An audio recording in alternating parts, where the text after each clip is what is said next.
Welcome back. Well, as Lebanon's crisis deepens, Arab League foreign ministers are meeting in Cairo on Sunday. They gathered in an emergency session to urge the government and the opposition to accept the Arab League's proposal. The plan calls for the immediate election of Army Chief General Michel Suleiman, whose choice for president is supported by both sides as the country now approaches its third month without a head of state. The proposal also calls for the formation of a national unity government and, perhaps more controversially, the adoption of a new electoral law. Well, let's rejoin our guests now, all from Beirut. Mohsen Salah, he's director of the Social Science Department at the Lebanese University. Osama Safa, General Director of the Lebanese Centre for Policy Studies. And Robert Fisk, Beirut correspondent of the Independent newspaper. Robert, let me start with you. In the second part of the show, the Arab League has been urging both sides to accept their proposals, but the government's really not about to allow the opposition a third of the votes to be able to veto them, and the opposition wants that veto power. So where do we go? What happens? You go nowhere. With the exception of allowing the Syrians to send their military forces in great numbers into Lebanon in 1976, everything the Arab League has ever done about Lebanon has always been a failure. This isn't just because, in the present case, Amr Moussa is one of the most boring politicians in the Middle East and the Arab world. It's that the Arab League really has no muscle. It doesn't have any kind of primogeniture legalistic way of imposing what it says or of even supporting what it says if the Lebanese want to go along with it. Look, we come back to the same old problem. This is about America and Iran, and unless we acknowledge that and talk about that, we won't solve any problems in Lebanon. And by we, I mean the world, us, you and I talking about this, or anyone else.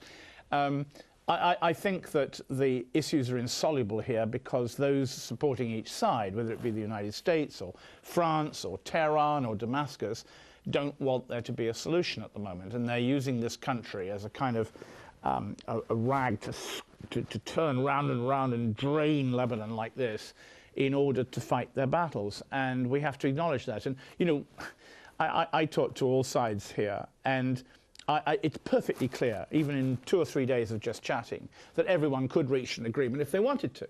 But they don't for bigger, wider, more international reasons. And, you know, when you ask questions about the Arab League, this is not a personal comment, it's irrelevant. This is not going to work unless there is some kind of vast international agreement that we're going to cool this Cold War between the Tehran-Damascus line and the United States. And at the moment that's not happening. As long as it carries on as it is, Lebanon will be made to suffer, and the power cuts will of course go on.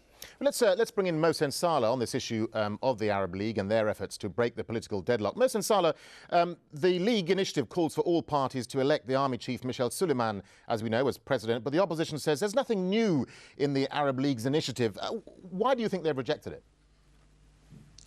Well, first of all, the interpretation of the initiative by the Secretary General of the Arab League, Sayyid Amr Moussa, was not in the favor of the opposition or the Lebanese the Lebanese solution. He gave the interpretation of the authorities of the Lebanese government, of the Senoura government, and which won't the opposition agree on such interpretation. They said, let's try to read the initiative and say there is nobody can dominate the government. And Amr Moussa went with his report and gave the ministers, the foreign ministers of the Arab League, and telling them that the opposition is not agreeing on this interpretation, and that now he is trying to reinterpret it. And I guess he, as Mr.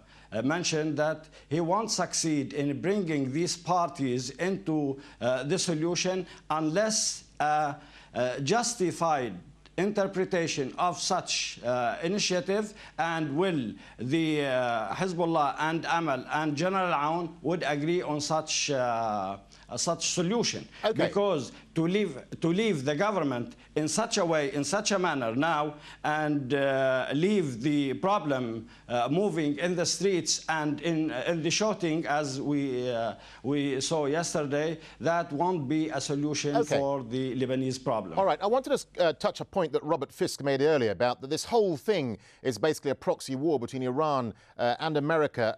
Osama Safa, let me bring you in here, because some observers, including Robert Fisk, point out that until Iran reaches some kind of agreement with the US on issues like, for example, the future of Hezbollah, the uranium enrichment, influences in Iraq, and seeing a safe regime in Syria, it'll continue to flex its muscle in Lebanon. What's your response to that?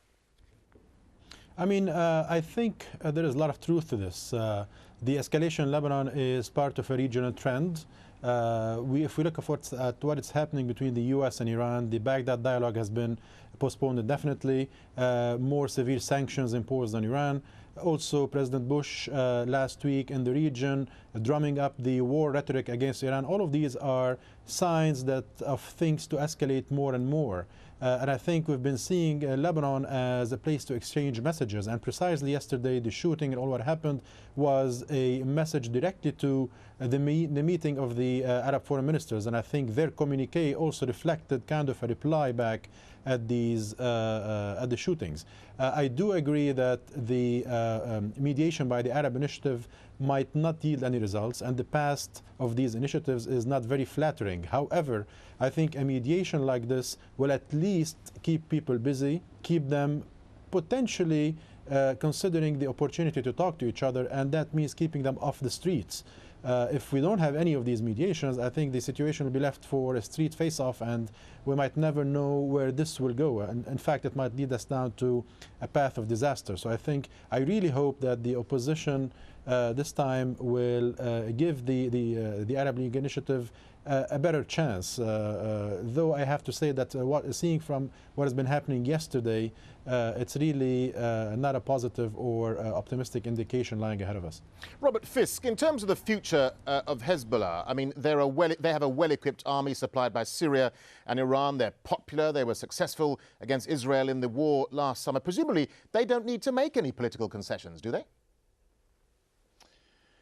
Well, they're not used to making concessions because, as you rightly put it, they're an army. They're not popular with everyone in Lebanon, by the way.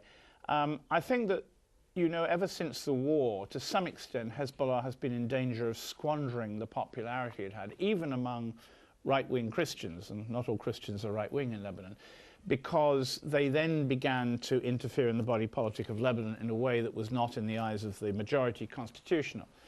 But, you know, I think it comes down to the fact that we constantly find that in Lebanon, everyone looks over their shoulder.